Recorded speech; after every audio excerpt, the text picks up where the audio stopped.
യഹോവേ, നിന്റെ ന്യായപ്രമാണത്തിൽ നിന്ന് അത്ഭുതമുള്ള കാര്യങ്ങളെ കാണുവാൻ തക്കവണ്ണം എൻ്റെ ഹൃദയകണ്ണുകളെ നീ പ്രകാശിപ്പിക്കണമേ. ലേവ്യ പുസ്തകം 5-ാം അധ്യായം. ഒരുത്തൻ സത്യവാചകം കേട്ടിട്ട് താൻ സാക്ഷിയായി കാണുകയോ അറിയുകയോ ചെയ്തത് അറിയിക്കാതെ അങ്ങനെ പാപം ചെയ്താൽ അവൻ തൻ്റെ കുറ്റം വഹിക്കണം.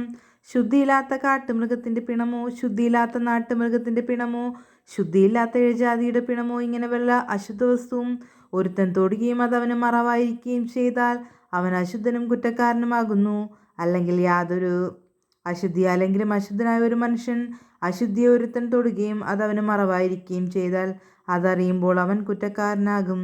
അല്ലെങ്കിൽ മനുഷ്യൻ നിർവിചാരമായി സത്യം ചെയ്യുന്നത് പോലെ ദോഷം ചെയ്യുവാനോ ഗുണം ചെയ്യുവാനോ ഒരുത്തൻ തൻ്റെ അധരങ്ങൾ കൊണ്ട് നിർവിചാരമായി സത്യം ചെയ്യുകയും അതവന് മറവായിരിക്കുകയും ചെയ്താൽ അവൻ അതറിയുമ്പോൾ അങ്ങനെയുള്ള കാര്യത്തിൽ അവൻ കുറ്റക്കാരനാകും.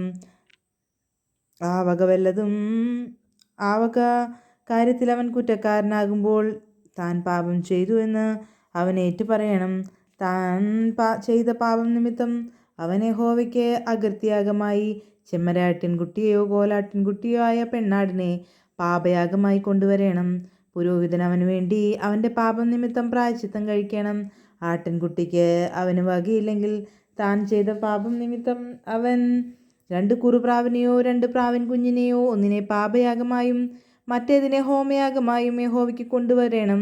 അവൻ അവയെ പുരോഹിതൻ്റെ അടുക്കൽ കൊണ്ടുവരേണം. അവൻ പാപയാഗത്തിനുള്ളതിനെ മുമ്പേ അർപ്പിച്ച് അതിൻ്റെ തല കഴുത്തിൽ നിന്ന് പിരിച്ചു പറിക്കണം.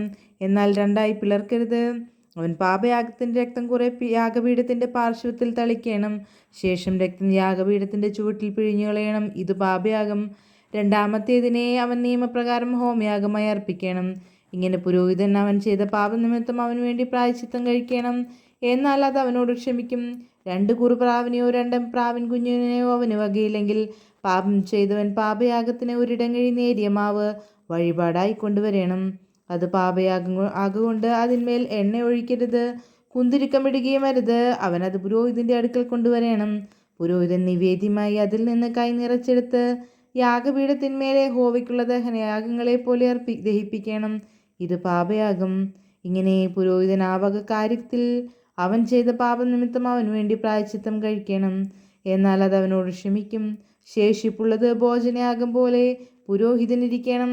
യഹോവ പിന്നെയും മോശയോട് അരുളി ചെയ്തതെന്തെന്നാൽ, ആരെങ്കിലും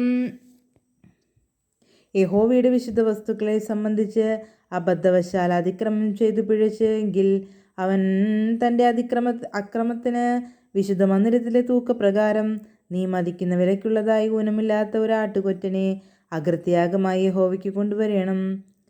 വിശുദ്ധ വസ്തുക്കളെ സംബന്ധിച്ച് താൻ പിഴച്ചതിന് പകരം മുതലും അതിനോട് 5-1 കൂട്ടിയും അവൻ പുരോഹിതന് കൊടുക്കണം. പുരോഹിതൻ അകൃത്യയാഗത്തിനുള്ള ആട്ടുകൊറ്റനെ കൊണ്ട് അവന് വേണ്ടി പ്രായശ്ചിത്തം കഴിക്കണം. എന്നാൽ അത് അവനോട് ക്ഷമിക്കും. ചെയ്യരുതെന്ന് യഹോവ കൽപ്പിച്ചിട്ടുള്ള വല്ല കാര്യത്തിലും ആരെങ്കിലും പിഴച്ചിട്ട് അവൻ അറിയാതിരുന്നാലും കുറ്റക്കാരനാകുന്നു. അവൻ തൻ്റെ കുറ്റം വഹിക്കണം.